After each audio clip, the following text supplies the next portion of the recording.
Welcome to the deep dive. Today we're going to journey through a story, a tale from the Hasidic tradition told by Rabbi נחman of Mברsleb. It's about two childhood friends, clever and simple. And let me tell you, their lives take some fascinating and unexpected turns. These Hasidic tales are so much more than just stories. They use simple language and relatable characters to explore profound ideas about life, happiness, and even the nature of reality itself. So let's dive right in. Our story starts with these two friends, both from wealthy families, but with completely different personalities. Clever, as his name suggests, is ambitious, sharp, always looking for the next challenge. And then there's Simple, content with life's simple pleasures, taking things as they come. It's interesting how their names foreshadow their paths. Clever represents the intellect, the drive for knowledge and mastery.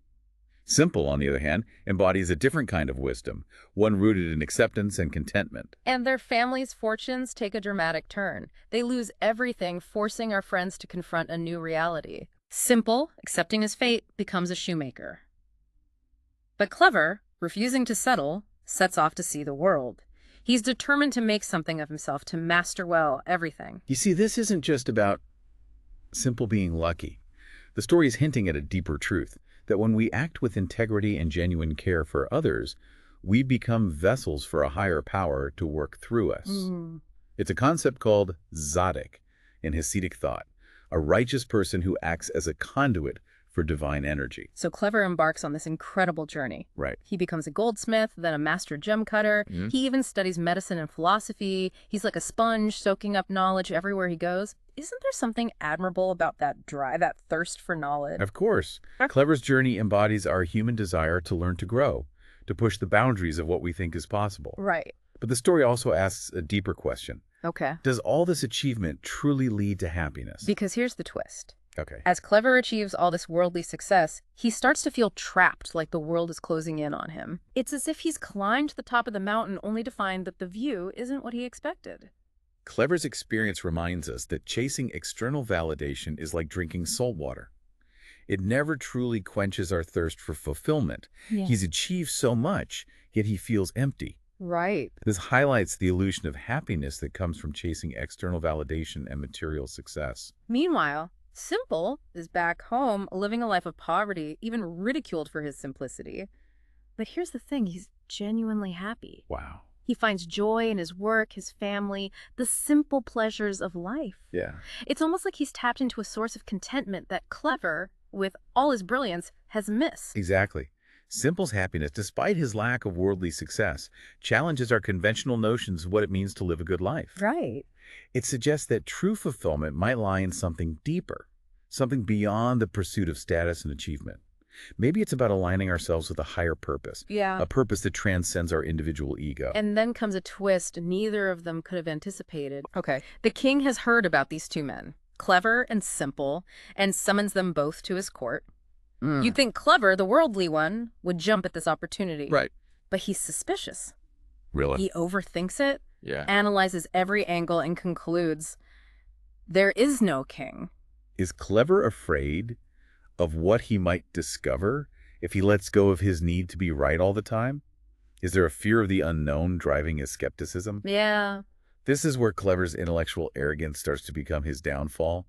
He's so blinded by his own logic and skepticism that he can't even recognize the truth even when it's presented to him. And Simple, he's thrilled. No overthinking, no suspicion, just pure childlike excitement about meeting the king. And as he's traveling to the capital, the most absurd thing happens. What's that? Due to a bureaucratic mix-up, Simple is mistakenly appointed governor. Oh my goodness. It's almost as if fate itself is intervening, guiding Simple towards a destiny he never could have imagined. This absurd situation highlights the role of fate and circumstance in our lives. Right. Sometimes, it's not our meticulous plans, but sheer chance that determines our path. But what's even more remarkable is how Simple handles his sudden rise to power. He doesn't change a bit. Wow. He remains the same honest, simple man. He governs with innate goodness, gaining the love and respect of the people. He even receives tutoring in statecraft. But in the end, it's his genuine character that shines through. Notice how Simple doesn't try to impose his will on the people. Yeah. He listens to them. He trusts their wisdom. This reflects the Hasidic principle of bittul, self-nullification before the divine will. It's a powerful lesson in leadership. True authority comes from surrendering to a higher purpose. The king, witnessing Simple's integrity and competence, is beyond impressed. Wow. He promotes Simple again, this time to the highest position in the land. Minister from simple shoemaker to the king's right-hand man. Who could have predicted that? What's fascinating here is how the story is unfolding in layers. On the surface, it's a simple tale of two friends with different approaches to life.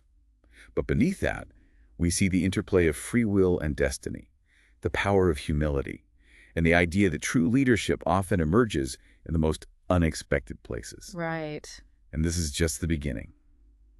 Welcome back to our deep dive into this captivating Hasidic tale. As we left off, Simple's humility and genuine goodness had led him to an incredible position of power, a complete contrast to Clever's descent into skepticism and isolation. It's almost like they're on two completely opposite trajectories, isn't it? Simple, embracing simplicity, is elevated to the highest ranks, while Clever, with all his knowledge and ambition, seems to be losing his way. Their journeys remind us that sometimes the path to true fulfillment isn't a straight line. There are twists and turns, unexpected detours, and moments where we might question everything we thought we knew. Speaking of questioning everything, what about Clever? His story takes a darker turn, doesn't it? It does. Consumed by his skepticism and his need to overanalyze everything, he descends into a spiral of destitution and delusion. He and his companion, the very person sent by the king to summon him, wander the world finding fault with everything and everyone. It's like the more knowledge he gains, the further he strays from the truth. So is it knowledge itself that's the problem? Or is it Clever's attachment to his intellect, his refusal to acknowledge that there might be things beyond his understanding? That's a crucial question. This part of the story speaks to the limitations of intellect when it's divorced from wisdom and compassion.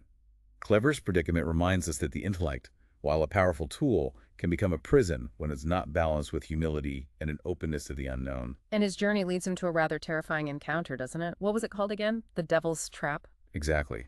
In his wanderings, Clever comes across a healer, a Bel Shem, and naturally he scoffs at the idea of such powers. This attracts the attention of a malevolent entity, the devil, who uses clever tricks to trap Clever and his companion in a pit of thick mud. It's like he's literally stuck in the mire of his own disbelief.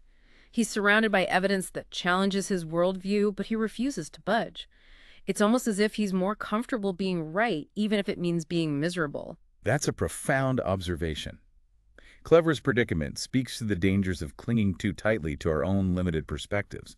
It's a reminder that sometimes, in order to truly see, we need to let go of our need to be right, to control, to understand everything. So there's Clever trapped in this pit of mud, both literally and figuratively. It seems pretty hopeless, doesn't it? But then something remarkable happens. It does. Simple, now minister, hasn't forgotten his old friend. He hears of Clever's disappearance and seeks out the very Baal Shem whose powers Clever had ridiculed. That's a powerful contrast, isn't it? Simple, despite achieving worldly power, recognizes his limitations and seeks guidance from someone he believes possesses a deeper understanding. Absolutely. This part of the story highlights the idea that true power often lies in humility and compassion rather than intellectual dominance. Simple's genuine concern for his friend, coupled with his faith in the Baal Shem's abilities, becomes the key to Clever's salvation. So how does this rescue play out? Is it a grand magical battle? A showdown between good and evil? Interestingly, the story doesn't focus on the specifics of the rescue. It's not about the mechanics of the supernatural, but rather the transformation that takes place within Clever.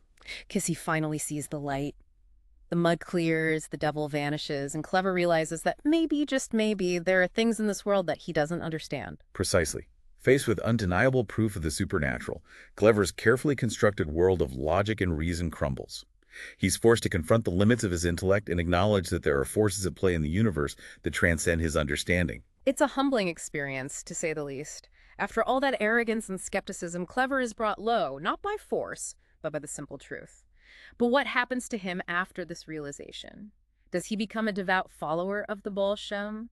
Does he renounce all his worldly pursuits? The story leaves that part open to interpretation. It doesn't prescribe a specific path for Clever's transformation. However, the focus shifts back to the stark contrast between the two friends, even after Clever's humbling experience. So even though Clever has had this profound realization, he still has much to learn from Simple's way of being in the world. Exactly. Simple, despite his newfound power and status, remains grounded in his simple faith and genuine kindness. He embodies a wisdom that transcends intellect, a wisdom rooted in humility, compassion, and acceptance. What a fascinating journey these two friends have taken us on. But what does it all mean for us, the listeners? What can we take away from this tale of two friends and their vastly different approaches to life? This tale invites us to consider the different paths to wisdom and fulfillment. It doesn't offer easy answers, but it does pose some thought-provoking questions. Are we so focused on achieving external goals that we neglect our inner world, our capacity for compassion and simple joy? Yeah, it's easy to get caught up in the pursuit of knowledge and success, to think that those are the keys to happiness. But this story reminds us that true fulfillment might lie in something much deeper. The story doesn't condemn Clever for his ambition, after all. His desire for knowledge led him to develop incredible skills and experience the world. But it highlights the danger of becoming so attached to our intellect that we lose sight of other essential aspects of being human. Right, like Simple's humility, his genuine care for others, and his ability to find joy in the present moment. Qualities that ultimately led him to a position of power and influence. Precisely. Simple's journey embodies a different kind of wisdom, a wisdom that comes from aligning ourselves with a higher purpose. It's about recognizing that we are part of something larger than ourselves, something that transcends our individual ego and ambitions. This story really resonates with me because it speaks to a longing I think a lot of us feel, a longing for something more than just material success, a deeper connection to something beyond ourselves. It's a reminder that true wealth might not be measured in dollars and cents, but in the richness of our relationships, the joy we find in simple pleasures, and the peace that comes from living in alignment with our values. So as we wrap up our deep dive into this captivating Hasidic tale, I'm left with a sense of wonder and gratitude for the power of stories to illuminate the human condition. What about you? What stands out to you from this journey we've taken with Clever and Simple?